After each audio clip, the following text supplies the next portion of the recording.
Down the streets of the lower district, the young man known as the main character hurried along. This was precisely the name his parents had given him, intending for him to become the protagonist of the world. Upon arriving at a shop, people who knew him immediately greeted him. "Oh, it's the main character, he's here!" As always, because of his name, he was teased, something that had been happening since childhood. But he didn't mind too much, as he genuinely wanted to become a protagonist. Asking the shopkeeper not to tease him, he inquired, "You have the game, don't you?" Laughing, the blonde-haired shopkeeper replied, "I knew you'd come, so I saved one for you." The main character was looking for the remake of the Night Saga series, Night Saga Remake. The game's story revolved around the conflict between the human faction and demons, where players could choose to play as the human hero Locke or as Zephyr Ragnaros, the Dark King's second son, traveling the world to achieve their objectives. Having completed the story of Night Saga over 10 times in his childhood, the main character knew everything about the characters, items, locations, and events. Furthermore, this was the first game released after the advent of virtual reality gaming systems. Leaving the shop, the main character headed home. Taking the small chip from the game case, he donned his virtual reality helmet and inserted the Night Saga cartridge. Sitting in his virtual reality chair, he pondered for a moment before remarking to himself, "Should I play a little? For about 8 hours, maybe?" Soon, the main character felt himself falling into a universe that transported him through matter. Upon opening his eyes and feeling the warmth of the sun on him through the tent's fabric, he wondered, did I log into the game? Well, in the game, waking up in bed is the real start. However, looking at his own body, he questioned which character he was inhabiting. Suddenly, he heard someone from outside the tent. "Don't tell me you're still sleeping, you idiot." A white-haired orc opened the tent, speaking to the young man within. "Hurry up! Don't you know you have an appointment this morning?" The protagonist stood up excitedly upon seeing the graphics of the character before him, who looked rather confused by his words. Seeing the orc puzzled by his statement, the main character realized something. Apparently, he could have actual conversations with the game characters, something that hadn't been mentioned in the advertisements. Striking up a casual conversation, the protagonist asked the orc's name, who sighed at the question. "You've forgotten already? My name is Carrick." Informing him that everyone was waiting for him, Prince Shutra, Carrick left the tent, urging him again to hurry. Recalling the game, the main character remembered that Shutra was the name of the Dark Lord Shutra Ignis's 9th son. However, without even choosing a character yet, he wondered why he was playing in Shutra's timeline. Putting that aside, he tried to open his status window. Immediately, his character window appeared, showing his character's picture, white hair and pointed ears. Confirming he was playing as the character Shutra Ignis, and seeing he was level 1 with all stats at 5 points, he wondered if he was forced to play as this character first. Normally, all characters had 10 points in each stat. He couldn't understand why the prince only had 5 in each. As he proceeded to select skills, he discovered he already possessed 2, Conqueror, of unknown level, and the main character's buff, level 1. Upon encountering such a buff, the young man wondered if it was the one he had always hoped to find. But before he could check it, Carrick re-entered the tent, hurrying him. Exiting the tent and following the orc, the main character was astonished, to the point of being dumbfounded. 2 lines of orcs awaited him. Sensing a warlike atmosphere, he asked Carrick what was happening. Telling Shutra to stop talking nonsense, the orc urged him to move forward, reminding him, "We need to deal with those red lightning bastards." Upon hearing about this group, the protagonist somberly gaped. Without even going through a tutorial, the main character was led by the orc to his first quest. The Red Lightning Orc tribe had formed an army, and together with the 7th prince and 8th princess, they had put down the rebellion. Following Carrick, the protagonist asked confusedly, "Only 10 people will join me on my first foray?" Finding the young man's behavior strange, Carrick reminded him of what he'd said the previous day. "It's just for reconnaissance. We don't need that many people." Seeing the boy deep in thought, Carrick even asked, "Did you eat something strange? You seem a bit different today." Ignoring the question, the main character waved his hand and opened a window by thinking. Excitedly, he saw a mini-map appear. With it, finding the right path would be easy. Looking closely, he discovered a secret path and wondered if there would be an event if he took it. As Karak was looking at the paper map he had painstakingly drawn, he heard Shutra's voice. "Follow me. I know a faster way." Though confused, the group of orcs entered the forest, following Shutra. However, they soon saw the scenery change. The journey became difficult as they encountered a wall that they had to climb. The protagonist did so as well, though with difficulty due to his lower stats. Soon, returning to a forest, they found a stone gate. Apparently sealed, it had 2 handles. Upon seeing the stone door, Carrick asked in surprise, "How did you know about this place? Prince, are you a mage?" Panting, the protagonist denied it. Looking at Shutra, Karak noticed how exhausted he was. This state was caused by his level 1 stamina, which was terribly low. As he wondered if they could open the door, the protagonist felt a surge of energy overflow within his body. Surprised, he was stunned, until he looked at his own body and a notification that read, "Your level has increased." Having leveled up simply by walking left him quite surprised. Upon opening his character window, he discovered that all his stats had increased by 2 points, and he had gained 2 skill points to distribute, something incredibly powerful. While Shutra was still dumbfounded by what had happened, he saw the orcs push open the stone door, and Carrick called him, "Aren't you coming? We need to hurry!" Although he didn't know what was inside, since he wasn't alone, the main character felt it was very worth investigating. Furthermore, thanks to the main character's buff skill, if he were to fall into great danger, it would turn into a fortuitous encounter. This was precisely what it meant to be a protagonist. As they passed through the stone door, the group discovered a dark cave. Carrick, being experienced, commented to the others that the place looked like a tunnel dug by dwarves. Surprised, Shutra asked if dwarves still lived in the Dark Realm, but Carrick denied it, reminding him that they had only lived there a long time ago. While discussing the dwarves, the group found a light emanating from various shiny items, wooden chests filled with gold, jewels, and battle equipment. Sensing great luck, the orcs quickly grabbed what they desired, even rubbing their faces on the shields and axes they were thrilled to obtain for free. One of the orcs celebrated, "Those stupid dwarves left all this loot behind while fleeing." As the orcs carried the items, the protagonist examined some of them in a corner. He couldn't equip any of those beautiful and powerful items, as either his level, strength, or magic power was too low. Still, he wanted to keep some of those items and wondered if he could store them in an inventory. Murmuring the word "store" over a sword, Shutra made it disappear. Seeing the sword in his small inventory, he was satisfied. With his map constantly open, the protagonist ended up spotting several red dots as if enemies were approaching. He hastily shouted to the orcs from his post, "Everyone retreat!" Before the orcs could react, the wall beside them began to crack. A strong explosion occurred, bringing down the wall and the orcs behind it. With the fall of some green orcs, red beings emerged. Leading a group from the Red Lightning tribe, the warlord Kai-chan smiled mockingly. "Did you really think I wouldn't know you were coming here?" Immediately, Kai-chan ordered his orcs,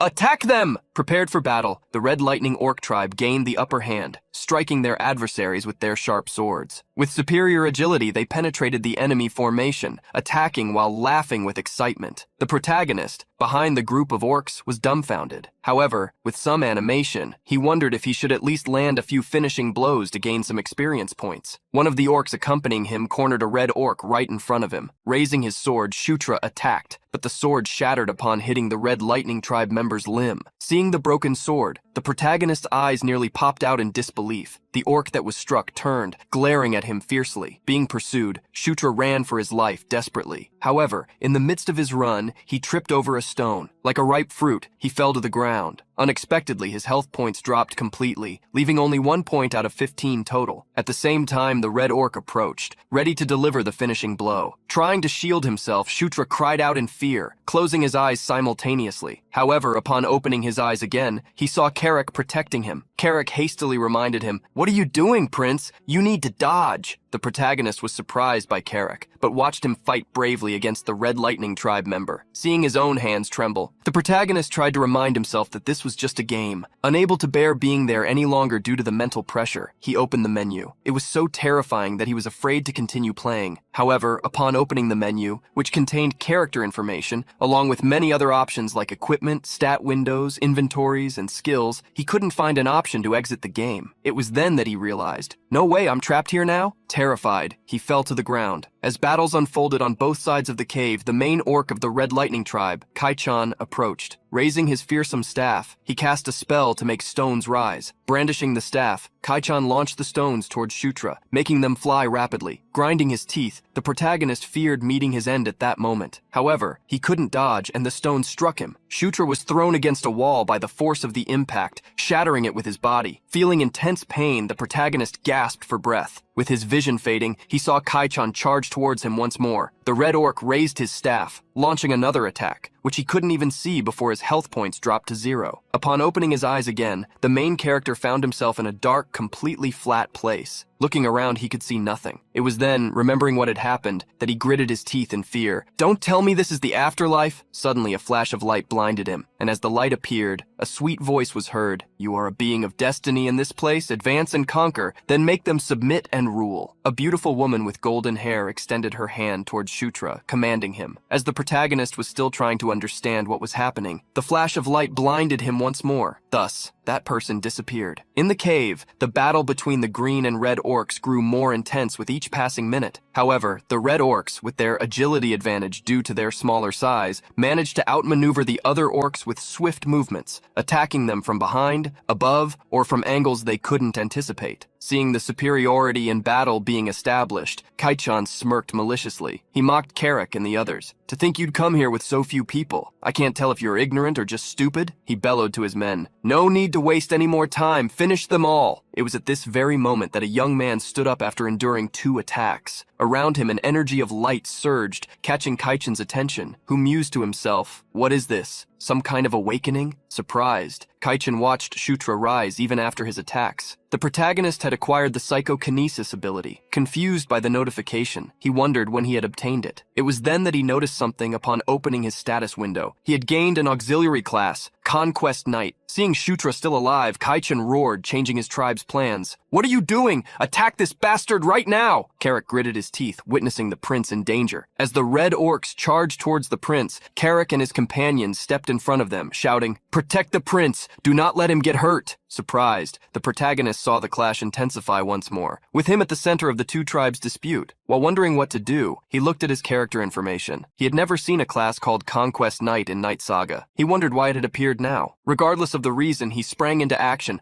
plunging the broken sword into the ground with a surge of light. An enchantment echoed in his mind, as if he had known it for a long time. With a determined gaze, he recited, "The power of conquest is the power of the king, under the king's banner." As he recited the incantation, the light energy overflowed from the sword embedded in the ground and spread to his tribe's goblins. The ability cast by the protagonist provided a buff to all allies within a certain range. Filled with energy, the green orcs felt their powers surge. This power gave them the confidence to confront their enemies, eliminate every last one of them. The orcs of Shutra's tribe attacked, and with singular blows, they defeated the Red Lightning tribe's orcs one by one. The force they exerted was overwhelming, and like an avalanche, they swept over all enemies in front of them, whether with punches or kicks. Kaichan was astonished to see the enemies suddenly become so much stronger. Even surrounded by allies, he seemed fearful. Stunned, he commented, "This is utterly absurd." The green orc seemed unstoppable, rapidly closing in on him and his personal guards. It was then that he noticed the young man at the back of the cave with the sword stuck in the ground. He must be the source of that power. Kaichan would not allow him to wield this ability for long, and hurled several magic-infused stones at him. However, the protagonist felt no fear. This time, Karak moved in front of him, blocking the stones with his own body, which was so hard it shattered them. Support and defense were united. The orc would not allow his prince to be harmed. Granting Carrick all the stat bonuses he could, Shutra ordered him to advance. Without mercy, the green orc charged at his adversary. Kaichan saw the energy-infused orc approaching rapidly, at a speed impossible to evade. Gobsmacked, he couldn't even process what to do. In a single blow, Carrick finished Kaichan once and for all. When Kaichan fell to the ground, it drew the attention of all the members of his tribe. A cry of fear rang out among the Red Lightning tribe members, who fled swiftly, but Shutra and Carrick's companions would not let them escape easily. At this moment, a notification appeared for Shutra. The merits of a great general belonged to their king. His level increased manifold, thanks to the feats shared by his subordinates. While the young man excitedly watched his level climb, Carrick observed his companions. Looking at his own hand, the orc wondered what this power was. With a serious gaze, he looked at the prince, who was acting strangely, playing with the air while smiling. It was then that he thought, "Don't tell me it was the prince." Later, when the orcs returned to the village, they celebrated around a bonfire. Inside a hut, the main character opened various configuration windows, but no matter how much he searched, there was no exit game button. To try and resolve the issue, he first attempted to calm himself. He finally managed to consider 2 possibilities. The first was that he was trapped in a virtual reality due to a bug. In that case, a future update might resolve the problem. The second possibility sounded rather insane, but it was what he was beginning to believe. This place wasn't a game, but reality. The main character had seen such things happen in numerous novels and comics. He was either in a game world or a world similar to them. The setting was so realistic that he could only describe it as real. Here he found characters he could genuinely converse with and, most importantly, there were no sensors for wounds or intimate parts. Worried, he wondered what he should do if this was indeed another world, if he could return if eliminated. However, he quickly pushed that thought from his mind. Looking at his own body, he was glad he wasn't an orc or an ogre, and being a prince, he believed he would be raised in the lap of luxury. While he was still calming himself, the protagonist heard someone call him. It was Carrick. When they went to an isolated spot, Carrick suggested they spar. As the prince seemed confused, the orc explained, You are the prince and the commander I must serve, so wouldn't it be beneficial for your future if I knew your swordsmanship level? While he was still considering whether to accept the duel, Carrick tossed him a wooden sword. Warning that he would go easy, Carrick told him not to worry. Jokingly, the protagonist chided him. Look at this guy. Is this how you talk to your prince? Shutra took the initiative, charging at Carrick while ordering him, if you're going to fight, do it properly. The orc watched the young man approach intently, but when Shutra's attack landed, both noticed something strange. Testing again, the protagonist struck Carrick multiple times with the wooden sword, but not a single scratch appeared. The orc felt as if an egg were being thrown against a solid rock. Testing his prince, Carrick countered with a single sword swing and unbelievably sent Shutra flying. The protagonist fell to the ground, sitting up shortly after. Concerned, Carrick asked if he was all right. Despite complaining to the orc, the protagonist gained significantly from the spar. He acquired the basic swordsmanship level 1 skill. Seeing the skill acquisition notification, he was surprised, wondering how it had happened. However, on second thought, he remembered something similar occurring earlier when he was hit by Kaichan's psychokinesis. He felt as though he learned skills by experiencing them, by receiving direct attacks. Karak intended to end the spar, but Shutra interrupted him. You bastard, who said it's over? The young man stood up, gripping the sword firmly and smiled bravely. I'm just getting started. This time, Shutra advanced with confidence, holding the sword by his side. Carrick was surprised by the attack. When he tried to defend himself, he felt a greater force than expected. In their brief exchange, he observed that the boy's movements had definitely improved. He wondered why the boy had seemed so poor before, and if he had suddenly gotten better. Testing the waters, Carrick swung his sword from bottom to top, and attacked the protagonist dodged by leaping back, not being hit in these last exchanges. A confident smile appeared on Shutra's face. How was that? Can you handle it now? Changing the subject abruptly, the protagonist asked Carrick what level he was. Thinking for a moment, the orc revealed that he was level 21 the last time he checked. With a few things in mind, the protagonist opened his own status window. Being level 7, he found himself somehow able to withstand the orc's attacks. It had to be said that everyone in this world possessed levels, but unlike the protagonist, they couldn't check them in a status window or anything similar. They needed to use an ability called level measurement magic to find out such information. In short, being able to see detailed statuses and strengthen them with additional points upon leveling up was a huge advantage. Using this advantage, Shutra advanced against Carrick once more. Excitedly, he exchanged sword blows with the orc. Being able to grow stronger was thrilling, and knowing he could reach far beyond anyone else was even more motivating. In the game Night Saga, the Dark Realm's storyline revolved around the protagonist Zephyr becoming the Dark King to defeat his rival brothers. Many episodes occurred until the game's end, but the most important among them was the forced event of the Hunt Day. This event, which happened every 517 years in the Dark Realm, was the main event where Zephyr dealt with all his brothers at once to achieve his purpose. Zephyr's brothers also included Shutra Ignis, the prince whose body the main character had taken possession of. Currently, it was the year 512, so there was still some time until the year 517. The protagonist's goal would be to prevent this event within the remaining time, no matter what. The best scenario for him would be to become stronger than Zephyr, but that might be quite difficult. As the protagonist pondered, sitting in the forest, Carrick approached. Prince, what are you doing here? I've been looking for you for hours. Surprised, the protagonist asked if something was wrong. Carrick frowned in confusion. What do you mean something wrong? Did you forget about today's appointments? Confused, the main character heard Carrick state that everyone was waiting for him. Some flags were hoisted within the orc village. Sitting at a table for tea, Shutra forced a smile. Looking at the pair in front of him, he commented, "You guys really came early." On the left sat a girl with dark purplish hair sipping tea, while next to her was a muscular man like an orc, with hair as blonde as a lion's mane. That man, the 7th Prince Chris Moonlight, said upon hearing Shutra's manner of speaking, "Speak comfortably. We are siblings, aren't we?" The young lady beside him, the 8th Princess Caitlin Moonlight, also said, "Brother, this is still our first time meeting in person." Even so, Chris still acted friendly. "It's all right. Just call us brother and sister comfortably." These two siblings were born from the 4th Queen, Elaine Moonlight, the queen of the lycanthropes. They were the ones the main character had the most difficulty facing when playing Night Saga. However, Chris and Caitlin were eliminated a year before the Hunt Day, at the hands of Zephyr and the other sons of the Dark King. The reason was the secret behind Caitlin Moonlight's birth. She was not the Dark King's daughter, but an illegitimate one. Breaking the main character's chain of memories, Caitlin woke him up asking, "Why did you fight them and not follow the plan as I told you?" Hurriedly, the protagonist tried to state that he didn't know they would emerge out of nowhere. Shutra was surprised when the young lady stood up, walking towards him. Checking the boy's body, she wanted to see if he was injured anywhere. Annoyed by the concern, she warned him, "You're the weakest of the brothers, be more careful." Surprised to see her worrying about him, the protagonist wondered if the Dark King's children could get along so well. When Caitlin sat beside him again, Chris said, "Next time you do something so dangerous, you'll be grounded." Nodding at Chris's concern, the protagonist wondered if these two weren't too nice. Looking at the two, he tried to recall what he knew about the game. Thanks to their overflowing vitality, lycanthropes had many aura users. The main character wondered if he could use aura if he used the same method he used to learn swordsmanship from Carrick. He broke the silence for the first time, stating he had a favor to ask Chris. With shining eyes, he pleaded, "Can you hit me with aura?" Chris was shocked by the request, while Caitlin was disappointed in her little brother. A cry of surprise echoed from both within the tent. In an unknown place in the mountains, sounds of battles could be heard at sunset. Various orcs were being flung upwards, while powerful explosions occurred. Orcs from the Red Lightning tribe and Green Orcs fought, filling the battlefield with atrocious acts. A large red orc charged fiercely, even taking down members of his own clan. Various orcs from the Red Lightning tribe pursued him, but furiously he turned, finishing them off as well. The crazed red orc's arm was struck by one of the Red Lightning tribe's orcs. However, feeling no pain, he looked with an intimidating gaze at the one who dared to attack him. Before those eyes, the small orc with a fang necklace feared for his life. The next instant, the large orc punched the ground, causing an earthquake that sent everyone flying. Enraged, he bellowed, "Leave no one alive. I will reward whoever defeats the most enemies." The Green Orcs heeded the call, charging furiously. Like a green avalanche, they decimated the battlefield. At the same time, Shutra's body appeared in the same empty dark space as before. He once again encountered that woman he had seen earlier. However, this time there were other people there as well. A knight with fiery hair, a shadowy being in a black cloak, and a man in a mantle in the darkness. All seemed like characters who hadn't been released in Night Saga. As he wondered what was happening, the silver-haired woman approached him. A great light fell upon the protagonist, blinding him once more. When he awoke, he felt the sunlight on his face and a soft bed beneath him. Confused, he sat up, wondering if he had been dreaming inside a game. Startling him, Carrick appeared beside him, questioning, "You're awake." With the fright, the protagonist yelled at the top of his lungs. He irritably thrashed on the bed, complaining. Seeing him so agitated, Carrick praised how well he looked. The orc was still confused. "Why did you ask the princess to hit you so heavily? I figured this would happen after you begged her to hit you, even against her will." Glancing sideways at the boy, Carrick noticed something. Around Shutra, a faint energy overflowed like a mist. Looking at that energy and the notification that appeared, the protagonist discovered he had acquired aura. Carrick, dumbfounded, asked, "If you get hit by aura, you can acquire it?" Answering mysteriously, the protagonist stated that he was partially correct. The orc also asked if he had been the cause of what happened in the cave, impressed to learn the truth. Changing the subject, the protagonist asked if anything had happened while he was asleep. Orc Carrick revealed to Shutra that the main forces of the tribe had achieved victory against the Red Lightning tribe. Surprised, Shutra asked, "Main force? It was just the three of us, me, Chris, and Caitlin, who came to suppress the Red Lightning tribe." Carrick emphatically denied it, reminding him that the Red Lightning tribe wasn't small. Curious, Shutra asked who was in charge of the main force. Carrick revealed the truth. The ogre known as a one-man army, General Bandal. Upon hearing Bandal's name, Shutra almost jumped out of bed. General Bandal, as his appearance suggested, was one of the strong and irrational ones. Because of this, he was the subordinate the main character used most when playing as Zephyr. Suddenly, he realized something. This could be a great opportunity. Bandal wouldn't become Zephyr's subordinate until the year 515, so he wasn't yet his subordinate. Licking his lips, the protagonist wondered if he could make Bandal his subordinate. Knowing everything about Bandal, from the gifts and food he liked to his special abilities, the main character knew the most important condition to attract him: defeat him in a one-on-one fight. Knowing all this, he figured he could manage to make Bandal his subordinate before Zephyr did. Having plenty of time until such a thing happened, the protagonist concluded that he still had leeway. Thus, he set his first objective, to make Bandal his subordinate. Sometime later, the protagonist met with his siblings at the Catral camp. They couldn't believe it when they saw him conjure an aura sphere, mastering the basic aura emission technique in a single day. Having placed all his points into aura, Shutra happily watched the results appear. However, distributing points into aura wasn't reckless. Aura increased all physical abilities equally, so on average it was more efficient to level it up than to focus on psychokinesis. Still gaping, Chris muttered, "Could this be possible because he's a Gandharva?" Curious, Chris asked if Shutra could also map out the tunnels. Despite not having a skill for it, he possessed the minimap, so he confidently replied, "That's simple. Can you lend me some paper and a pen?" Some time passed, and the trio entered one of the tents. On the table, Shutra laid out a map of the entire region with the various tunnels. Impressed, Chris exclaimed, "No way! This is even more detailed than the maps I have." Excitedly, he placed his hand on his brother's shoulder, praising him as a genius. Since the Red Lightning tribe had been eliminated, Caitlin commented to her siblings that the others didn't know they had knowledge of the tunnels. Chris understood what his sister meant. They could use the tunnels to catch the rest of the enemies off guard. Thus, the sibling duo asked Shutra for one more thing. The protagonist once again went to the forest. Alongside Shutra, while guiding a few other orcs, Karaki asked, "Are we on another reconnaissance mission?" Shrugging, the protagonist stated he had no choice, as he couldn't disagree being the weakest of the siblings. Still, Karaki was relieved they had received reinforcements, all thanks to the merits they had obtained. Midway through their journey, some people interrupted Shutra's walk. He encountered none other than his sister Caitlin and another girl, both wearing hoods to conceal their identities. Surprised, he asked why Caitlin was wearing a hood. Hastily, she told him to be quiet. Concerned, she revealed, "We'll follow them in secret because we don't know what might happen, but I'll only step in if something truly dangerous occurs, as the merits need to go to you, Shutra." Laughing shyly, the protagonist agreed. The young blonde girl accompanying Caitlin introduced herself. Her name was Sarah, a helper. Having greeted each other, Caitlin let Shutra continue the reconnaissance mission, advancing through the forest. Soon, Shutra and his group arrived at the cave where they had encountered the Red Lightning Tribe orcs the previous day. Silently, they entered the cave, with Caitlin and Saira accompanying them. Upon reaching halls they hadn't explored before, they discovered the chests and boxes were empty. Karaki commented, to Shutra's surprise, that the dwarves must have taken everything when they moved out. Confused, he inquired about the swords they had seen earlier. The only conclusion Karaki could reach was that the swords and axes weren't valuable to the dwarves, who could make more. Little by little, they reached other chambers, and soon Karaki noticed something, commenting to his prince, "I think something's coming our way." Having heard a sound, Shutra shared the same opinion. Opening the minimap, the protagonist discovered a horde of enemies approaching, alerting the group. Immediately, he opened his inventory, where he found a potion. Shutra had already anticipated they might encounter someone, so he had prepared a light magic item in advance. Grabbing the potion, he warned Karaki, "When I give the signal, have everyone close their eyes." Despite being confused, the orc nodded. The duo looked towards the end of the corridor they were in and saw an endless darkness. However, soon, countless eyes appeared. They weren't enemy orcs, but stone spiders advancing in a swarm to attack the intruders. These monsters, familiar to the protagonist, moved in groups and possessed a potent, paralyzing venom. Seeing the spiders, the protagonist shouted,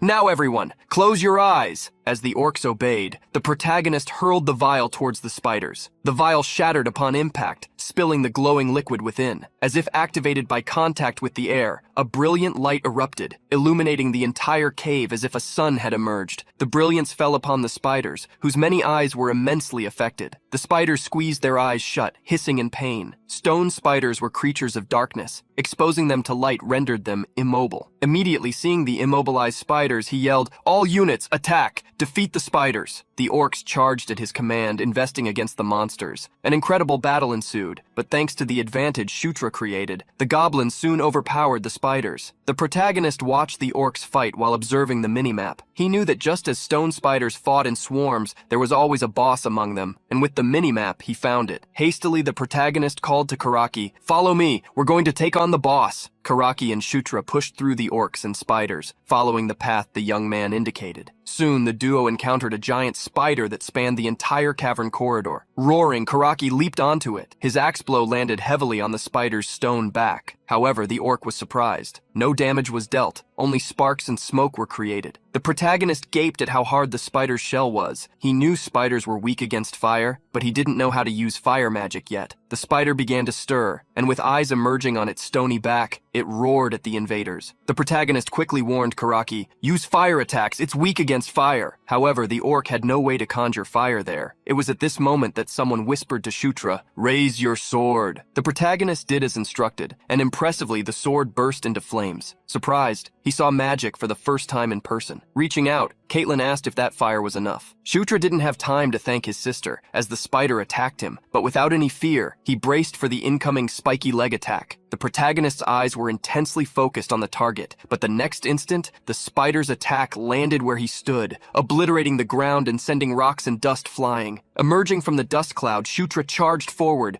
wielding the flaming sword. Brandishing the sword in angled slashes, he struck between the spider's eyes, leaving a trail of fire as he arrogantly passed it. The flame attack incinerated the monster. As the giant spider was defeated, the protagonist watched from the side. Little by little, it turned to charcoal, while the experience point blessing transferred to him. A glow appeared around Shutra, evolving his level. Upon opening the status window, the protagonist discovered he had reached level 9, something that happened quite quickly. Caitlin asked if he was all right, as she had seen a light. Explaining that the light was like a blessing, the young man asked his sister not to worry about him. Confused, she asked if he received a blessing from Gandharva. To avoid raising suspicions or needing to create detailed explanations, he decided to simply agree with her thoughts. Caitlin was also confused about something and asked how he had fought so well against the spider, as if he had faced one before. Scratching the back of his neck, the protagonist laughed sheepishly, stating he had read about it in a book. Obviously, he wasn't going to say he fought the stone spider while playing the game they were in. Interrupting the siblings' conversation, Karaki called the prince to show him something. Shutra looked where Karaki was pointing and found a metal door in the middle of a stone wall. The group approached the iron door and opened it, releasing a chilling air. Only Shutra, Karaki, Caitlin, and her assistant Sarah entered the hall. With a surprised look, the protagonist stared at what was inside. In the center of the round hall was a magic circle with what appeared to be a portal. Karaki grew curious upon hearing his prince comment on what was in the center of the hall and asked, "Do you know what this is?" Hastily denying it, he thought for a moment before replying that he had only made a guess. Although not entirely certain, the protagonist believed the drawn patterns looked like they were made in the style of dwarves. The protagonist had never seen a dwarf while playing as Zephyr, but he had encountered them a few times while playing as the hero. Thinking that the portal worked by infusing magic into it, the protagonist approached the crystal ball glowing atop a stone pedestal. Analyzing the crystal ball, he confidently stated to Caitlin, "Sister, I think this might be a portal." Caitlin was confused by her brother's words, but Sarah corroborated. "Looking at these patterns, it seems the prince's words are correct." Trusting Sarah, Caitlin asked if they could tell where the portal connected. Sarah didn't know yet, but believed there were inscriptions somewhere nearby giving hints. Soon, Karaki found a panel on the wall. "Prince, there are some figures here that seem to have letters." Curious, Caitlin and Shutra approached. The writing didn't look like the language of the Dark Kingdom, so the group believed it was in the Dwarven tongue. Karaki asked young Caitlin if she could read what was written, but she hastily denied it. Caitlin asked her assistant Sarah, but she also denied it sadly. However, someone among them read what was written.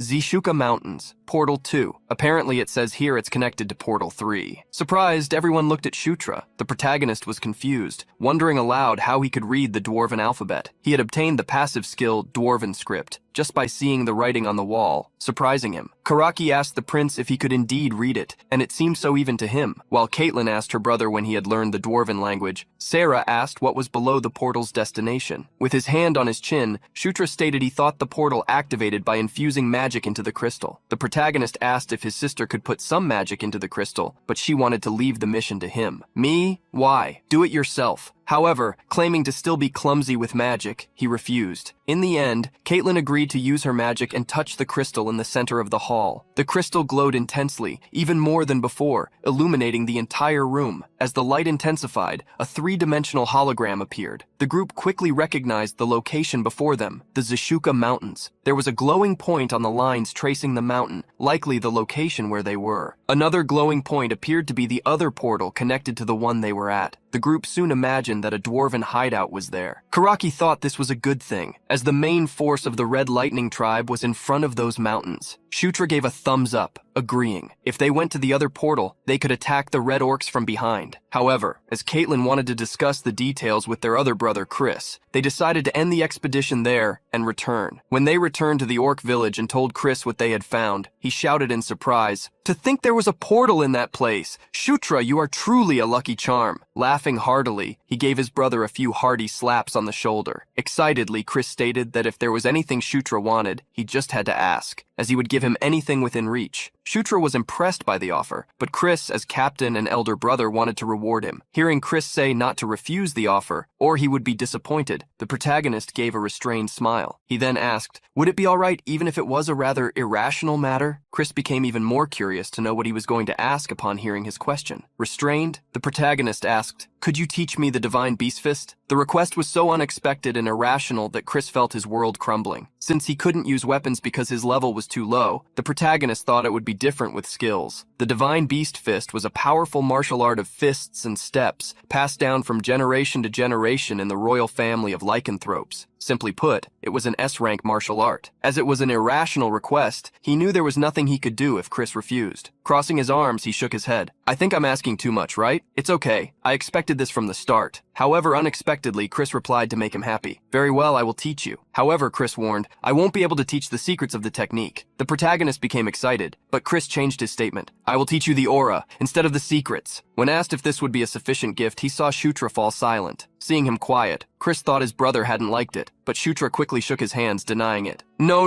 I liked it. I absolutely loved it. With his hands on his hips and a familiar smile, Chris asked, Shutra, from now on, can I think of you as another little brother, besides Caitlin? The protagonist was confused at being called a little brother. Such words carried deep meaning. It was visible in Chris's eyes. However, this was not a bad offer for him. Extending his hand, he shook Chris's hand, accepting the offer. Satisfied, Chris and Caitlin smiled, as did Shutra, who hoped they could work well together from now on. With the handshake, a notification appeared for the protagonist. An alliance has been formed with Chris Moonlight and Caitlin Moonlight. Current alliance status, normal. Soon the sun began to set, and the sky darkened over the garrison tribe of the Red Lightning. There, various orcs guarded a tent. One orc grinned maliciously as he looked at someone. It's not like you wanted to come here from the beginning, is it, princess? In front of him was the 6th princess, Felicia Doomblade, bound by magical chains. Of all Shutra's stats, charisma was the lowest, 17 points, compared to the 21 in which the others stood. Initially, all his stats grew by 2 points when he leveled up, but at some point, charisma began to increase by only 1 point. He wondered what the reason for this was. In the original Night Saga, appearance and charisma were separate stats. The appearance stat numerically quantified how handsome someone was. The charm stat, on the other hand, represented how much others could like the character. Since it was already difficult to have growth as good as what he was experiencing, the protagonist didn't pay much attention to it. What excited him most was being close to reaching level 10. In Night Saga, when Zephyr and Locke reached level 10, the level of their unique skills, Descendant of Darkness and Chosen, respectively, increased by 1. While excitedly wondering if his skills would improve if he leveled up, Shutra heard Carrick call him. Informing him that everything had been arranged, he asked the young prince if they should continue their journey. Looking excitedly at the orc, Shutra agreed. Seeing the smile on Shutra, Carrick asked if something good had happened, but the boy changed the subject. Soon the two approached other orcs. A full army of orcs was waiting for them. In front of them, Shutra announced, All right, let's go. The army proceeded towards the mountains, and there they entered the cave connected to the tunnels. To advance through the tunnels this time, the orc army would fight alongside various lycanthropes to deal with the stone spiders once again. While they fought, Shutra's group headed for the portal hall door. Chris, Shutra, Carrick, Caitlin, and Sarah made their way to the crystal. There, 2 lycanthropes were analyzing the crystal, and Chris asked if they had finished. One of them smiled and replied, Yes, as your highness said, this portal is connected to the Jishuka Mountains. Crossing his arms excitedly, Chris asked if the portal would work. The lycanthrope confirmed and praised the work of the dwarves who created the portal. Hearing the confirmation, Chris called his teammates to move forward. The 2 lycanthropes immediately activated the portal with the crystal, infusing magic into it. The crystal shone like a moon, and soon a portal to the mountains appeared before everyone. Shutra and Carrick were surprised to see the portal. The protagonist couldn't believe he was seeing a portal in person. Seeing Shutra lagging behind, Caitlin quickly urged him on as she approached the portal. He ran towards his sister, passing through the portal after her. The 5 team members emerged in a rocky, mountainous area. From where they stood, Shutra was surprised to look down. Below the mountain where they were was a valley with dozens of orc huts. Upon finding the enemy garrison, Chris became excited. Judging by the size of the place, Chris stated that there should be 5,000 enemies. Given this, he wanted to prioritize a sabotage strategy if they were to attack the enemy from the rear. Revealing that General Vandal would attack from the front and distract the enemy, Chris stated that they would infiltrate and burn the enemy's food supplies. After Chris revealed the plan, Sarah asked if there wasn't something strange. Chris ended up agreeing with her. There were few orcs at the base, which made him wonder where the rest had gone, worried that they might already be launching an attack. At that moment, Shutra heard a continuous noise and looked to the side. In the distant valley, he spotted a crowd, as if a battle were taking place. Chris then instructed his brother, Shutra, focus your aura on your eyes. Although confused, he did as the lycanthrope asked. Soon, a white energy appeared in Shutra's eyes. As if he had managed to zoom in, the protagonist could see the battle. Observing the battle like Shutra, Caitlin recognized one of the sides as the Red Lightning tribe, but asked who they were fighting against. Chris stated it wasn't Vandal's troops, as there was no scheduled battle. They also saw that the scale of the battle was too small to be against their troops. While they continued to talk, Shutra kept focusing his aura on his eyes. Soon he saw among the red orcs some women. With white hair and riding beasts, they fought fiercely against the orcs of the Red Lightning tribe. Surprised, he commented aloud, "Dark elves?" Everyone looked at Shutra, surprised by what he had said. Caitlin asked why he thought the orcs were fighting dark elves. Stating that those people were small and rode drakes, he thought they were dark elves. Observing what was happening from a distance, Chris stated that the other group was retreating. Wondering if the elves' commander had been captured, the group saw the dark elves hastily retreat, fleeing. Carrick loudly asked what had happened, if the battle was over. Ignoring the question, Shutra was more interested in why the dark elves were there. Upon returning to base, Shutra, Caitlin, and Chris received a transmission from Vandal. On the holographic screen, the Great Orc spoke, "I heard the story that you found the elves' portal. As expected of Prince Chris, how did you know there was a portal there?" Chris told the truth, denying having found the portal and giving the credit to the ninth prince, Shutra. Timidly, the protagonist stated he had been lucky. Talking with General Vandal, the protagonist heard from the orc that he would eventually receive a reward from the Dark King's castle for this. Changing the subject, Chris stated they had seen a small battle in front of the Red Lightning Tribe's camp, asking if Vandal knew about anything. Vandal was aware and commented that the Dark Elves had started a battle against such orcs. Confused, Chris asked if the elves could possibly be reinforcements from the Dark King's castle, but the orc stated that after some reconnaissance of the Dark Elves, things got a bit complicated, although initially the Dark Elves intended to join them. Returning to the important topic, Vandal revealed there was a problem. It seems the captain of an independent unit of Dark Elves has been captured by the Red Lightning Tribe. Curious, Chris asked if this was the reason for the desperate fight of the small group of Dark Elves. Curious, Shutra intervened in the conversation, asking who the captain of the independent unit was. Worried, Vandal revealed that such a person was someone they all knew, the sixth princess, Felicia Doomblade, one of their sisters. Upon hearing Vandal, Caitlin and Chris were dumbfounded. Felicia Doomblade was the daughter of Sylvia Doomblade, the third queen and former Dark Elf princess, and the twin sister of Sylvan Doomblade. In the game, Felicia and Sylvan belonged to the faction of the fourth princess, Anastasia Necrian, so the impression that they were enemies was strong. Confused, the protagonist wondered why Felicia would appear there, musing if she was trying to interfere to gain merit. Concerned, Chris asked the general if the Red Lightning bastards knew that the Dark Elf was Felicia. However, this was something the orc didn't know yet. They needed to confirm it. Chris wanted to know what they would do from that point on, whether there would be any negotiations. Vandal stated they would save the princess if they could, speaking with the Red Lightning orcs if an opportunity arose, but with no intention of giving up. Chris was satisfied with Vandal's answer, who continued, "I will try to gather more information and contact you if anything comes up." Thus, the trio bid farewell to the general, who ended the contact. Upon discovering that his elder sister had been taken prisoner, Chris broke out in a cold sweat. Caitlin bravely asserted that they needed to save their sister if she was still alive, but Chris didn't think it would be easy. "If we try to save her, we'll be the ones getting hurt." Caitlin was surprised by her brother's fear. However, she was unwilling to give up. "I'm going to save her. I have to. She's my sister." Silently, Chris frowned. Shutra watched him open his mouth again. "I know, but..." Sometime later, some lycanthropes were summoned to guard a tent. Chris and the others were there, showing a map. "The plan is simple. When General Vandal distracts the main force, we will attack the camp from the rear. After that, I will penetrate the center of the camp and cause as much chaos as possible. Caitlin and Shutra will lead their units and complete their missions." Shutra asked if he was talking about rescuing their sister. Chris confirmed, "Yes, we will burn the food storehouse and the armory, and rescue Felicia at the same time." However, with a worried look, Chris asked them to retreat if the situation became dangerous, as they couldn't lose lives to rescue just one person. Upon hearing how Chris treated Felicia, Caitlin flared up irritably at her brother, but with the authority of a commander, he told her to be quiet. However, Caitlin refused. "Felicia is our family. How can you say that?" Seeing how the two siblings argued, the protagonist wondered what was happening. He felt as if Chris wasn't very enthusiastic about rescuing Felicia, as if something had happened between them. That night, under foggy skies in the Stone Mountains, the sounds of marches could be heard. Raising their sharp axes, the orcs shouted, "Advance, warriors! Let's eliminate the Red Lightning bastards!" On top of a hill stood Chris, with some orcs accompanying him. From the portal's exit, he observed the Red Lightning tribe's settlement. The orcs peacefully guarded the camp, tranquil, expecting nothing to happen. At that moment, Chris frowned, using his power. Hundreds of meters away, an explosion occurred outside the settlement. All the orcs there were thrown upward, engulfed by flames. Immediately, Vandal and the other orcs charged like meat trucks. With eyes red with fury, Vandal roared, "Eliminate them all!" At the same time, Shutra observed the settlement from another mountain. Karak, confused, asked if they weren't going to advance since the attack had begun. However, Shutra asked him to wait for the signal. The battle began intensely, with the green orcs catching the Red Lightning unprepared. Vandal stayed behind, observing the battle. With a watchful eye, he waited for the right moment. Suddenly, he shouted, "The time has come! Retreat!" After setting fire to the wooden walls of the camp, the green orcs under Vandal's command retreated. Observing the situation, Chris ordered the orcs and lycanthropes with him to prepare. He also nodded for Shutra and Caitlin to complete their mission. Joining the siblings,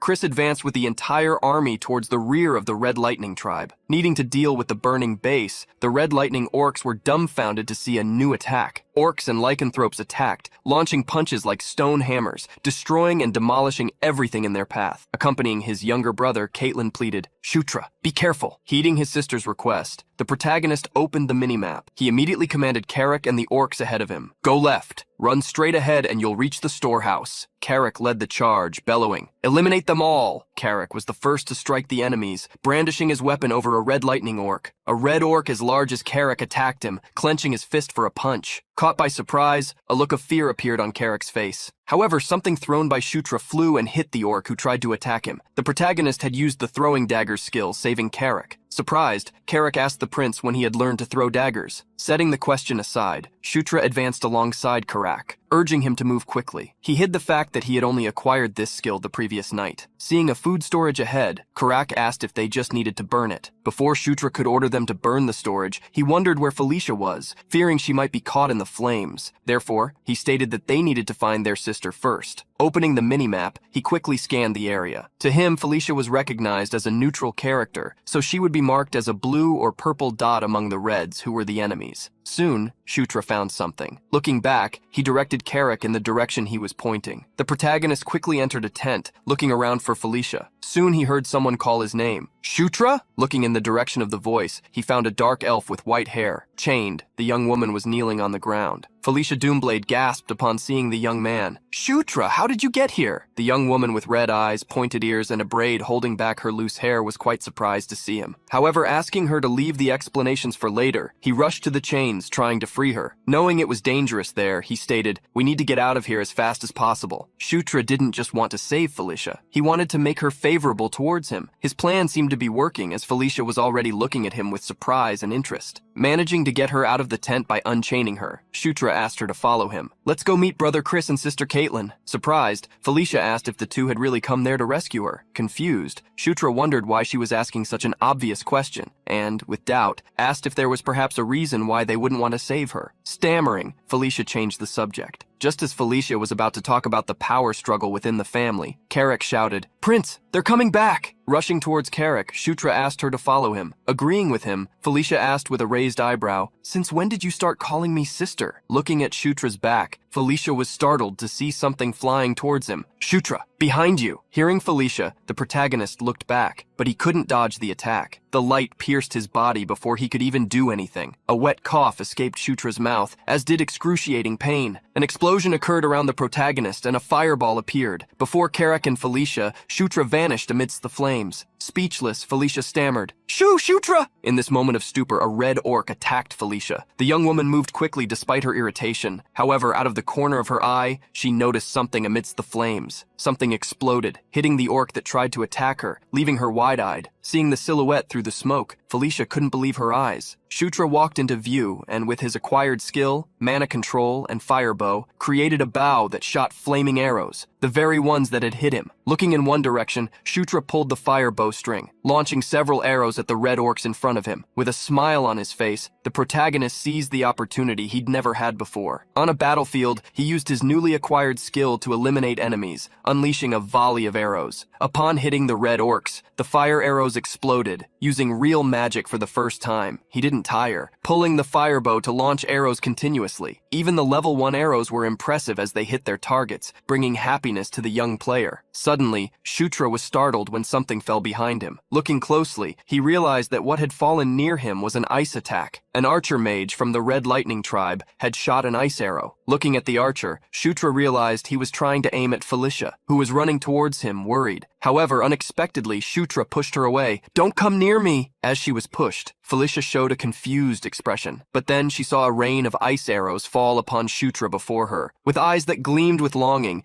he murmured the reason he didn't want his sister near him. "These arrows are mine." A dozen ice arrows fell on Shutra, exploding into snowflakes. A frosty mist appeared, covering the entire camp, but it soon began to dissipate, revealing Shutra's silhouette once more. Just as he had thought, Shutra had acquired the ice arrow magic. However, Shutra's smile soon vanished as weakness hit him. He fell to the ground, seeing a large ice spike in his body. Having been hit by one of the arrows and unable to destroy it, Shutra's HP dropped to 13 out of his original 95, putting him in critical condition. He gritted his teeth, afraid of being hit by another arrow. But then someone appeared to help him, calling him an idiot. Looking back, he saw his sister Felicia with her arms crossed, annoyed with him. Blushing slightly, he snapped, "Who asked you to save me? You're the weakest of all the siblings. Who are you to save someone?" Shutra was surprised, realizing Felicia had misunderstood his intentions. While Felicia asked when he had learned magic, Shutra looked at the tower where the orc who had hit him was. He realized Felicia had defeated him in the time he was boasting. Suddenly, Shutra felt ice on his chest as Felicia pulled the ice arrow from him. In the next instant, he felt a comforting warmth and saw a green glow. Felicia had placed her hands on the wound on his chest, using magic. Quickly, with the magic Felicia used, the wound on Shutra's chest closed. In seconds, not even a scar remained. His skin was closed. At the same time his wound healed, Shutra received a notification. He had acquired the heal skill. Looking at his own chest, Shutra was impressed with the renowned genius mage Felicia Doomblade. Worried, Felicia asked if he could stand up now. Stammering, he agreed, thanking his sister. Before he could get up, however, they both heard heavy footsteps. A violent red orc with white hair and furious eyes advanced like an out-of-control train. Confused by what it was, Shutra, who was more knowledgeable, explained, "That's a blood ogre, a mutant subspecies of ogres." Surprised, Felicia asked fearfully if they needed to get past it to escape. Before Shutra could answer, the ogre's shadow was already upon them. The sibling duo ran desperately as the ogre pursued and roared at them. There was no way to fight that thing. With an axe in hand, the red ogre attacked the duo of brothers, who fortunately managed to dodge the blows. Shutra, looking back, questioned in panic, "How can he be so big and so fast at the same time?" Beside him, Felicia asked, "Hold him off for a while, I can defeat him with magic." The protagonist's eyes widened, asking his sister how he was supposed to do that. While they were talking distractedly, the ogre attacked again, causing the ground to erupt and Shutra to fly forward. Recovering, Shutra warned Felicia, "All right, I'll draw his aggro somehow. You prepare the attack." Felicia was confused, asking what aggro was, but understood what her brother meant. The protagonist looked for Carrick, shouting, "Let's do the same thing we did last time. Get ready!" Shutra immediately opened a window upon approaching Carrick, his inventory. There in the inventory was a dagger. Materializing the dagger, he prepared to use a spell. The dagger filled with power and shot towards the ground. Shutra stuck the dagger into the ground, releasing the accumulated energy which went towards Carrick as Shutra roared, "Under the king's banner!" All the energy was absorbed by the orc Carrick's body, strengthening him. With so much power inside his body, Carrick even felt his confidence grow. He roared fiercely, preparing for battle. The red ogre was startled by Carrick's roar, who furiously charged, raising his cleaver. Carrick's cleaver fell upon the ogre's axe, creating a spark with the impact. However, the cleaver advanced, and the ogre could do nothing but use his own body as a shield and suffer. Carrick didn't stop, launching another attack, this time to the side. The attack hit the ogre squarely, like a knife stuck in a meat board. The ogre gritted his teeth, trying to withstand the attacks. As soon as the ogre raised his axe to counterattack, an illusory Felicia appeared above him. The young dark elf was alert, ready for a surprise attack. She stopped in front of the ogre's back, extended her hands, and cast the spell. Immediately, a gooey liquid appeared under the ogre's feet, making him slip as if stepping on a banana peel. The ogre fell heavily on his back, almost causing an earthquake. Seizing the opportunity, Carrick leapt onto him. With eyes full of fury, Carrick shouted, "This is the end!" Like a comet, Carrick fell upon the red ogre, driving him into the ground with his cleaver strike. The ogre could no longer endure and, due to a sequence of blows, coughed one last time. Creating a crater with the ogre's body, Carrick emerged as the victor of the battle. Beside him, Shutra observed the final outcome of the fight. Even with other enemies remaining, he had seen the most problematic bastard defeated. It was at this moment that a golden light enveloped Shutra's body, surprising him. As the light appeared, so did a notification window. He had leveled up to 10, finally reaching the level he had been waiting for. What Shutra had expected happened. One of his skills, the main character's buff, leveled up. Smiling slightly, he read the other notifications. Thanks to the level 2 main character buff, a new passive skill has been added. Smiling, he decided to open the gift box and check what he had obtained. Shutra's new skill was called Battlefield Blessing. the accuracy of ranged weapons aimed at him would slightly decrease. Shutra was excited to see the skill, which could save him from many incidents. This skill was very common in games and movies, having been seen by many people. It was how a character would run in one direction, and bullets fired at them would never hit, always just passing very close to their body. With this skill, Shutra was confident he could recreate the effect of the main character's buff. Suddenly, Shutra heard a girl's scream as several red lightning orcs emerged, returning to the camp. Waking her brother, Felicia screamed while fleeing from them. "Shutra, what are you doing? The enemies are coming!" To distract the orcs, Felicia turned, gathering a large amount of wind around her. Pointing at the red orcs, she chanted, "Oh wind, spin and rage!" A tornado appeared at her command, tossing the orcs into the air. Even from a distance, feeling the power of the wind, Shutra was dumbfounded. What Felicia had displayed seemed like magic, but it wasn't magic itself. He quickly figured it out by looking more closely at the various spiritual butterflies in the wind. Those were spirits, definitely. Even though they were a species of corrupted elves, Felicia showed why they were still called elves. Extending her hands, the dark elf created a magic circle, showing her talent not only as a mage but as a spiritual summoner. With such power, she created a sphere of wind, trapping the orcs who still dared to pursue them. From the ground, watching his sister fly and use magic and wind spirits, Shutra blushed slightly, excitedly wondering if her attack could hit him. In the starless night, a burst of light surged across the sky. As the specks of light fell, the orcs looked up in surprise. Gazing at the sky, Carrick asked the prince if that was the fire signal. Shutra nodded, reminding Carrick that a yellow signal meant an order to retreat. Carrick was confused, asking why they would retreat. Shutra didn't know either. He wondered what was happening, fearing someone was in danger. Carrick immediately asked the prince to give them an order. Thus, Shutra did. "Carrick, gather the troops and retreat. I'm going to check on Caitlin." Carrick was confused by the prince's plan. "What do you mean? Then I'm going with you." However, Shutra refused, remembering there must be a reason for the retreat order, and asked Carrick to follow his command. As Carrick was worried, Felicia reassured him, "I'll go with Shutra." Adjusting her hair, she lightly commented, "I can't live with debts hanging over me, so I'd like a chance to repay you." Seeing how the young dark elf claimed to still have some business to attend to with the damned Red Lightning Tribe orcs, Carrick agreed. Bidding farewell and asking the prince to be careful, Carrick advised that he would wait for him at the top of the mountain. After saying goodbye to Carrick, Felicia accompanied Shutra, asking doubtfully, "Do you really need to go to where Caitlin is?" Shutra wanted to check on the situation because they didn't know why the retreat order had been given so suddenly. Felicia surmised, but couldn't believe Caitlin could have been captured. Hoping nothing had happened to Caitlin, Shutra stated they would all return together if she was all right. Looking at her brother, the young elf asked why he cared so much about Caitlin. Without batting an eye, Shutra replied, "Well, she's my sister, so of course I care." He just hid the fact that he was also worried because they had formed an alliance. Crossing her arms, Felicia analyzed the boy in silence. She murmured to herself what he had said. Of course he cares, doesn't he? In one area of the camp, there were some watchtowers and tents and a lot of smoke. Red lightning orcs were rushing about, but something was stopping them. Caitlin was running among them, hitting them one by one with her fists. Against another group of orcs, Caitlin extended her hand, launching fireballs that exploded on impact. However, the monsters kept coming and they roared upon seeing the young woman. Two red orcs advanced towards her and she retreated, running backward. Using aura to conjure magic, she created an ice staff. Wielding the staff, she cut through the orcs, sending them flying. Shutra and Felicia, who had just arrived, were astonished to see Caitlin fighting and winning alone. Felicia smiled, mocking her little brother. "See? Just as I thought." He realized, rolling his eyes, that there was nothing he needed to worry about. Surprised to see her brother, Caitlin questioned why he was there instead of retreating. He ended up hastily replying, "I came to rescue you.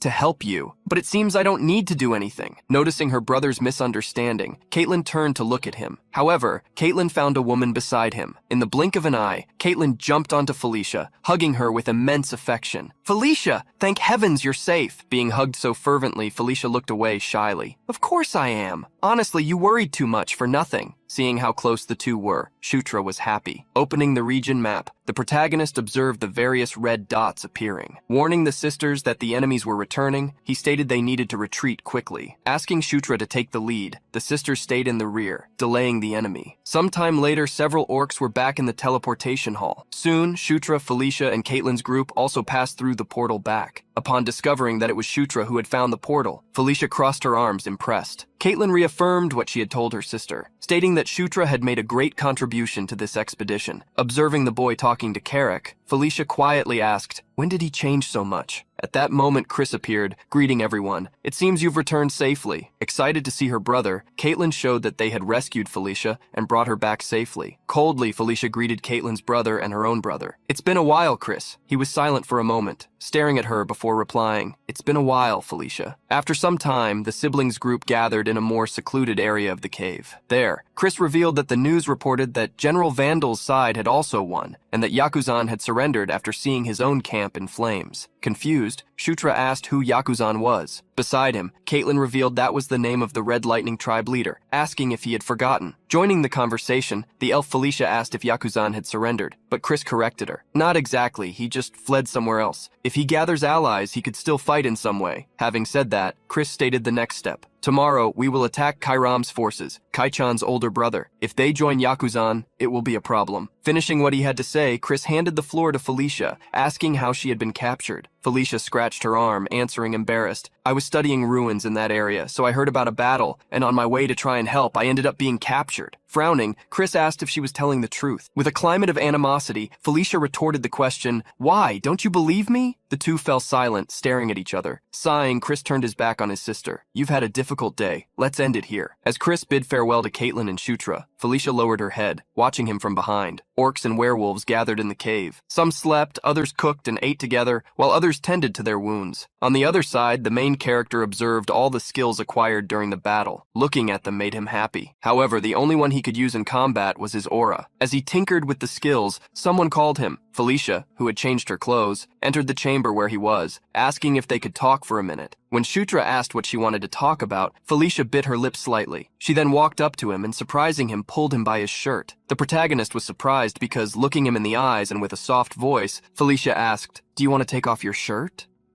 Facing Felicia's gaze, the protagonist blushed completely. He tried to look somewhere that wasn't wrong to look and asked, stuttering, "Why?" With a serious look, the elf questioned him, "Don't you want your wounds treated?" The sudden understanding was like a shock to Shutra. Placing her hand over Shutra's wounds, Felicia released a healing energy while explaining that what she had done before had only been a quick first aid. This time, she was casting a healing spell to treat the internal wounds he had. Sitting on the ground, his hopes crushed, Shutra waited for Felicia to heal him. Suddenly, Felicia asked why his body had glowed earlier. Revealing that it happened sometimes, Shutra changed the subject, stating he had a favor to ask of her. Felicia's gaze became more serious when Shutra stated, "This is a favor that only you, Felicia, can fulfill." 3 new skills appeared on Shutra's skill tree: healing, poison healing, and disease healing. The young man was quite satisfied to obtain such skills. Thanks to Felicia granting his request, he learned to use 3 healing skills. After finishing the conversation with Felicia, Shutra met with Caitlin. He would finally be learning the Feral Fist with her. The Feral Fist was a martial art that was the symbol of the lycanthropes. Among the lycanthropes, the werewolf fists were the foundation of the divine Feral Fist. For that reason, Caitlin had personally offered to teach him such a style. Caitlin explained the technique. The Feral Fist also uses both external and internal aura. Today I'll start by teaching you basic aura control using the internal aura. At the same time, she brought her hands together, creating a sphere of aura. Under Caitlin's instructions, Shutra closed his eyes and focused on the internal aura. Very quickly, he began to feel the aura, the power of life. Such power coursed through his veins, throughout his whole body. The aura was infinitesimally close to the power of the soul, and when pushed to its limit, it became the power of the soul itself. When such power became constantly awakened, Shutra opened his eyes. The young man's body glowed and a notification appeared. He had acquired the level 1 passive skill, Protagonist's Body. The acquisition of the skill was quite surprising. Looking at the skill's information, Shutra discovered that it drastically increased the training efficiency of skills learned physically. When the skill evolved, the skill traits for its levels would be unlocked. Mouth agape, Shutra came across another overwhelmingly powerful skill. Besides this skill, he also received Extreme Magical Body, which increased the efficiency of magical power, and the Hero's Blood, which increased the efficiency of trained divine power. Such skills were as good as the passive skills of Zephyr and Locke, the main characters. In addition, there was the matter of the skill traits that could be released. This seemed to be a system where new functions were added with each level, something completely new. Shutra couldn't help but smile excitedly. Confidence overflowed in him, who was originally called main character, as he now knew he had become a protagonist. Caitlin woke the young man, however, asking why he was staring into space and telling him to stay focused. As soon as he apologized, Caitlin stated that they would return to Feral Fist training from the beginning. As soon as he acquired the Feral Fist skill, Shutra executed it, making the aura appear on his fists. Caitlin was really impressed to see him execute the movements of the technique so quickly. This was incredible. Despite his hands being empty, Shutra felt that he was holding something. This was the power of the feral fist. Just as they were about to proceed to the next step, a werewolf ran to interrupt the pair, looking for the princess. "We have a big problem." The siblings' attention was drawn by the hurried call. They met with Chris, who promptly revealed Kairam's forces have disappeared. At the news, the group became confused and surprised. To Chris, Kairam must have discovered their strategy. Upon hearing her brother, Caitlin asked if he had a new plan. Pointing to a spot on the map, he stated, "According to the information provided by General Vandal's side, it seems that Yakazan and Kairam will meet here." Hearing from Chris that there was a high chance the location was correct, Shutra took the floor, stating that they needed to make a decisive move. Chris nodded and declared, "We will join forces with General Vandal. We will face the Red Thunder tribe in an all-out war alongside the main army, in the main camp of the forces suppressing the Red Lightning tribe." A meeting took place the next day. Vandal, upon meeting with Prince Chris, praised him for the good work. Greeting the general for the first time in a long time, Chris praised him. "You are the same as always, General." Vandal also greeted Princess Felicia, next to Chris asking how she was. However, she cut the small talk, worriedly asking where her subordinates were. Vandal reassured her, stating that they were all fine. Shutra watched the general's interaction with the pair. Vandal had been the character he had used the most in Night Saga. Perhaps that was why he felt that even his face was familiar. In an attempt to interact, Shutra approached the general, extending his hand. "Good to see you, Vandal. I am Shutra." Vandal looked at him for an instant and extended his finger toward him, greeting him this way. "Good to see you too, new Prince Shutra." That night, Shutra dreamed of a woman identical to Felicia. A golden power enveloped her, making her divine. One of her red eyes, however, had turned blue like the sky. In front of Felicia was a knight, with dragon-like armor that covered her whole body and hair on fire. The woman who looked like Felicia noticed the presence of that woman, who stared at her with her sky-blue eyes. In front of the two was Shutra, curiously watching them in front of him. As soon as he saw them, Shutra felt that there were two different energies that represented them. In the first, conquest. In the second, war. It was upon encountering such an image that the young man woke up, confused. He remembered the dream. Shutra was sure he had seen the woman who looked like Felicia before, but he had never seen that woman with red armor. In this moment of confusion, Karak opened the tent, calling the young prince to start moving. Upon leaving the tent with Karak, Shutra came across the orcs, who were already organizing the items they would take to battle. In this war mission, Shutra had been assigned to the left flank, Vandal would be in the center, while Chris and Caitlin would be on the right flank. The Dark Elves, with their superior mobility, had been assigned to stay in the rear, in a separate department. When the advance began, time flew by in the blink of an eye, under the red sky. When Shutra realized it, he was already in front of the battlefield, facing thousands of enemy soldiers. Shutra stood among the orcs and werewolves, facing the army of red orcs, commanding the allied army. Vandal stepped forward shouting, "Everyone, assume combat positions. Let's teach these bastards what it feels like to feel pain." The great red orc raised his axe, roaring, "All forces advance!" Under Vandal's command, green orcs and werewolves advanced furiously. The orcs of the Red Lightning tribe stood ready in front of their army, carrying axes and wooden shields. Waiting for the clash, they smiled maliciously. Suddenly, in the middle of the red orc army, a large explosion occurred. Vandal looked back, dumbfounded, trying to understand what had happened. Vandal and the green orcs stopped, as they came across something much bigger than them. There was a furious mammoth with volcanoes on its back in the Red Lightning army. Dumbfounded, Vandal recognized such a monster, the swamp mammoth. From the volcanoes on the mammoth's back, explosions occurred. It shot several explosive rocks that fell on the green orc army, exploding.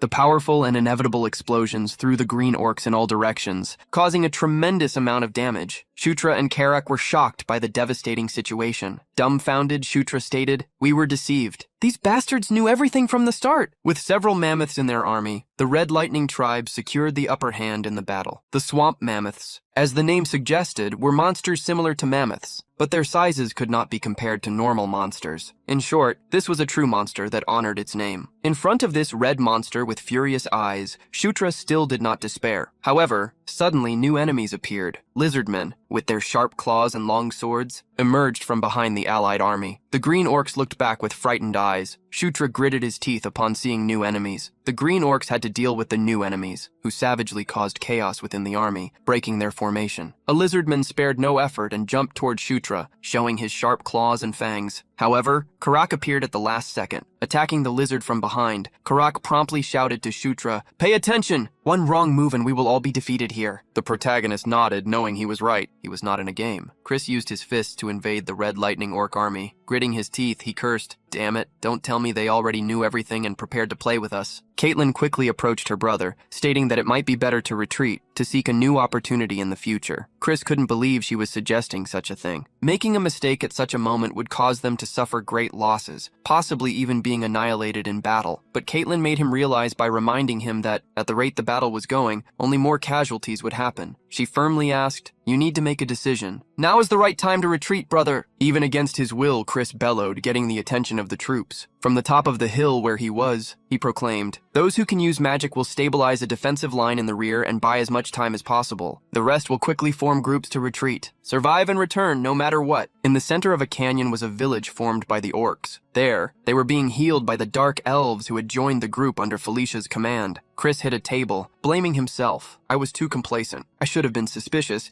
even if just a little," but Vandal didn't blame him. What was done could not be changed. The general saw the only options as withdrawing the troops entirely or requesting reinforcements from the king's castle. Gloomily, Chris agreed. He knew he couldn't drag his subordinates to their graves in vain due to a desire for glory. Before they made the decision, Felicia interrupted them. "I have an idea." Taking the floor, Felicia stated that the reason they had gone to that area had been because of the exploration of the ruins. The destination of the exploration is here, on the edge of the Jishuka Mountains. Shutra knew how Felicia was an excellent mage, but even in Night Saga, she was not a character with a focus on combat. Her traits were geared towards research and exploration of ruins. Felicia opened the map in front of them and, exploring it, came to say, "For a long time, I have been looking for a ruin in these mountains, the ruins of 1,500 years. The lair of the earth dragon Enkidu. Enkidu, a dragon born from lava, employed countless guardians to protect its lair and its treasures. According to Felicia, among the guardians were the dwarves who lived in the Jishuka Mountains, who manufactured countless weapons to protect the lair." The group's attention was even more gripped when she mentioned the dwarves. Creation, the thunder-forging anvil. Not only could it control the chimeras created to serve as guardians, but it was a weapon capable of casting magic on a war scale. Felicia struck the map with conviction and showed her desire for the anvil and its guardians, declaring, "If we want to win, finding this lair is our only option." Under Vandal's gaze, Princess Felicia reminded them that she had gone to that place precisely to find such a lair. The general asked if she knew the exact location, but she denied it. Sighing, Chris solidified the information as useless. He also reminded them that they did not know what the enemy's strategy would be, so he did not want to risk the lives of many in search of a treasure. Felicia gritted her teeth, annoyed by his decision. At that moment, someone stated with conviction, "The thunder-forging anvil is definitely here." To Felicia's surprise, it was Shutra who had taken the initiative. The protagonist had seen the anvil when playing as the hero Locke. Using that memory, he declared, "When I was studying the dwarves' crypt, I found a story." "I trust, Sister Felicia." The young woman's eyes widened upon hearing the word sister. Using the opportunity created, Shutra imagined he could score some points. Chris, however, wanted to go against the idea. "Shutra, it's not about who trusts who right now. We can't waste time here." The protagonist gritted his teeth, annoyed at how persistent Chris was. He then pointed to a corner in the mountains. "A similar legend has been passed down by the Gandharva tribe in this place." With conviction, he pointed out, "The entrance to the ruin is probably in this vicinity. If I go and look around, I'm sure I can find it. I will take responsibility for what happens if I fail. So please trust me this time." 6 ghost mounts crossed the sky. The flying horses summoned by Felicia carried Shutra, Felicia, Caitlin, and the others. The protagonist had managed to convince them to go in search of the ruin. Karak, worried, shouted to Shutra, "This is not a joke! Stay strong, Prince!" But Shutra was very confident that he would not fail, as he had played this game for a long time. Extending his hand, he opened the map of the location. At the speed they were traveling, he believed they would reach the entrance to the ruin in an hour. With the minimap, it would not be difficult to find the place. However, he believed the real problem would be guiding the group. Frowning, he tried to think of a plan. However, he let time pass as they traveled, waiting for the right moment to act. When it was time to speak, he stated monotonously, "I looked closely at the tunnel maps when we activated the portal. There seemed to be a certain consistency. If I combine the characteristics of this terrain with those of the tunnels, I think I can approximately figure out the location of the anvil." While he wondered if his acting had worked, everyone stared at him. They asked in doubt, "What did he just say?" In the end, Felicia spoke up. "Go ahead, Shutra. I understood what you said, so take the lead." Surprised that his explanation had been plausible, Shutra asked everyone to follow him. Despite agreeing, Felicia frowned, puffing with envy. Soon, everyone was dumbfounded when they arrived at the location indicated by Shutra. It was just a stone mountain, the end of the line. Confused, Karak asked, "Are you sure the entrance to the ruin is here? No matter how I look at it, it doesn't seem like the right place." Smiling, the protagonist questioned when he had said he would take them to the entrance of the ruins. Confused, Karak just stared at what he would do. Looking at the stone wall, the protagonist turned to Caitlin. "Sister, can you break this?" Shutra stated that he would be counting on her. Not so confident, she said she could try. Observing the size of the wall, Felicia exclaimed in disbelief, "Are you saying the thunder-forging anvil is in this stone cliff?" With a smile, Shutra confirmed, "According to my calculations, we need to break here to find the Guardian's dungeon." While pointing to the wall, stating that Caitlin needed to destroy it, Felicia confronted him. "You idiot. How is she supposedly going to break this with her fists? Do you think she is some kind of siege weapon?" Hearing Sister Felicia, the protagonist scratched his head. It was Felicia, however, who acted. Extending her hand, she began to gather a large amount of energy from the atmosphere. With a confident smile, she stated while forming a sphere, "For ruin explorers, destroying and exploring are practically prerequisites." The sphere of wind was launched against the wall, exploding the gorge. Fissures spread across the stone cliff, which began to collapse. Soon, a large explosion happened when the entire wall fell. In front of the group, a hole appeared in the wall. Upon seeing the cave, Felicia was dumbfounded, incredulous. Stone pillars and a large hall were revealed before her, who murmured, "Did we really find it just like that?" Upon entering the stone hall and finding a coffin, they believed that the thunder-forging anvil must be inside it. Curious, Karak asked if they just needed to break it, but Shutra stopped him. "We can't break it recklessly. If we do something wrong, we might damage the anvil inside." Hearing his brother say that there must be a mechanism to open the box, Felicia watched him in silence. She analyzed the surroundings, noticing the statues that surrounded the tomb, and commented, "Don't these statues look strange? Of the 9, 3 are holding weapons, while 6 are not." Caitlin agreed with her sister and asked if they should give weapons to the others. Felicia doubted it was that simple. She realized that the weapons wielded by the statues were made by dwarves, so they would probably need to place dwarf-forged weapons in the hands of the others. While they wondered where they would get such weapons, Shutra presented himself holding some. "It happens that I have 6 of these swords with me." He had collected the swords he found in the first cave investigated with Karak. He couldn't believe that those weapons, which he couldn't equip due to his level, would now be useful. Karak, confused upon seeing the swords, asked the prince how he had stored them in his backpack. Annoyed at how perceptive Karak could be, the protagonist smiled awkwardly. "Does it really matter? More importantly, help me. They are heavy." Soon, all the swords were positioned on the dwarf statues. A glow appeared in the air, and the eyes of each statue lit up. Just like in them, a light appeared in the coffin, illuminating the entire hall. The lid began to open, revealing the interior. The group approached, eager to find the anvil. They were dumbfounded when, as the coffin disappeared, a large anvil was truly revealed. The thunder-forging anvil. Felicia saw the large anvil and put a hand to her chin, confused. "Wait," she said. "According to the records, a final activation procedure is required." She told Shutra and Karak to stay put, while the others were to move to the 3, 6, and 9 o'clock positions around the anvil. From their various locations, Felicia intended to infuse mana into the disc below the anvil, moving clockwise and slowly increasing the amount of mana. Soon, everyone was in their designated spots around the giant anvil. Felicia was the first to release her wind magic, asking everyone to focus and do the same. Their mana flowed toward the anvil in the center of the hall. Once the circle was established, Felicia shouted, "Shutra! Increase the amount of mana you're releasing." Shutra obeyed, and Felicia reminded everyone not to let their guard down. The anvil was soon encased in a crackling layer of mana. Shutra gritted his teeth, giving it his all. With the massive amount of mana being released, a bolt of lightning shot toward the sky. The mana was completely consumed, and a powerful wind swept through the room, changing the scenery. In the wind, countless dwarves appeared around them. They were joined by mammoths, other gigantic beings, and even flying creatures. Shutra then heard a voice in his mind. "Listen, my returners." He looked up, and a shadow immediately covered him. He was dumbfounded to see a gigantic dragon in the sky. That was the guardian of the great Enkidu's lair. The protagonist knew that this was a gatekeeper dragon from the game Night Saga, which existed between the Dark Realm and the human realm. The instant he saw the creature, Shutra snapped back to the anvil hall. He still remembered the image of the black dragon and realized it wasn't a guardian, but perhaps the earth dragon Enkidu himself. When Shutra got to his feet, Felicia asked if he had also had a vision of a giant dragon with lava flowing through its veins. Karak joined in, saying he had seen one too. The trio realized they had all had the same vision. Felicia wasn't sure what it meant, but looking at the energy-filled anvil, she figured they would find out once they used it. Felicia approached and touched the anvil. The clear mana surrounding it immediately transformed into a dark power that exploded like a flame. Like a powerful attack, the shadowy power tried to possess her. Shutra quickly tried to stop his sister. As he pulled her away from the anvil, he felt felt something different. The dark power exploding from the anvil enveloped them both, pushing everyone else away. Worried, Karak and Caitlin shouted at the pair in danger. Shutra screamed so loud that the color drained from his eyes. The mana from the Earth Dragon Enkidu conveyed a feeling of conquest. This was the trial for the uninvited. This was the conquest, an act of governance. The mana from the anvil was doing just that, trying to govern the duo. Caitlin and Karak watched, worried and confused, as the energy slowly diminished and then extinguished. In Shutra's hand, the anvil had changed shape, becoming a hammer of shadows and powerful mana. Caitlin was shocked to see one of Shutra's eyes transform into pure dark mana. At the same time, something was happening at the camp in the canyon. Someone was watching them from the mountains above. It was a red lightning orc with a spyglass who laughed as he observed the people below. "Heh, you idiots," he said. "You think we wouldn't notice you hiding here?" He then asked a person next to him what to do, attack immediately or something else. He was asking Yakuzan, the great chief of the Red Lightning tribe, for the final order. Yakuzan looked back at his large army and commanded, "Everyone, get ready. We're going to wipe out the remaining bastards." Under the orc chief's command, the entire Red Lightning tribe, accompanied by their giant mammoths, began to move.